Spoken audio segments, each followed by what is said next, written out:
મિત્રો, આજે હું આદુ પાક બનાવી રહી છું, જેમાં મેં સામગ્રીમાં લીધું છે આદુની પેસ્ટ છે, આ 52નો ગુંદ છે, આ ડ્રાયફ્રૂટ છે એક વાટકી, અને ગોળ છે એક વાટકી, અને આ ખસખસ છે, અને આ છે ટોપરાની છીણ, અને એક વાટકી ઘઉંનો મેં લોટ લીધો છે.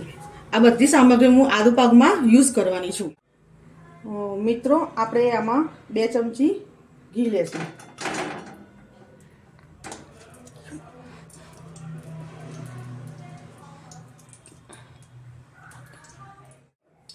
મિત્રો, આપણે 2 ચમચી ઘી નાખ્યું, એના અંદર આપણે આદુની પેસ્ટ જે કરેલી હતી એ આપણે અંદર એડ કરીશું.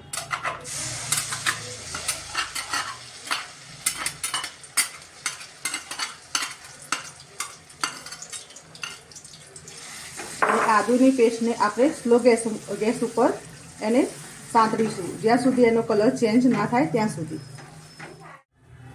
મિત્રો, આપણે 1 ચમચી એમાં ઘી નાખીશું, અને એના અંદર 2 વાટકી ઘઉંનો લોટ,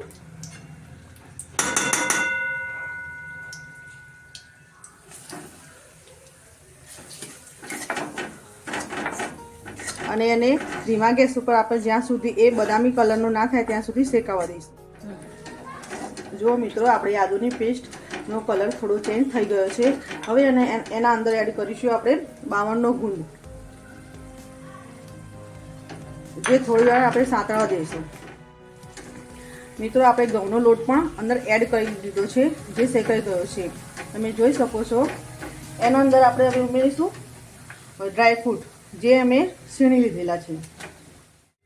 મિત્રો, હવે એના અંદર એડ કરીશું ટોપરાની છીણ અને ખસખસ. મિત્રો, આમાં હવે આપણે 2 વાટકી ગોળ એડ કરીશું.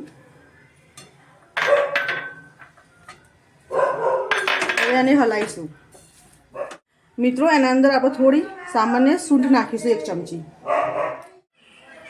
જો મિત્રો, આપણો આદુ પાક બનીને રેડી થઈ ગયો છે, અને તમે જોઈ શકો છો કે આ કેટલો સોફ્ટ અને હેલ્ધી છે આપણા શરીર માટે.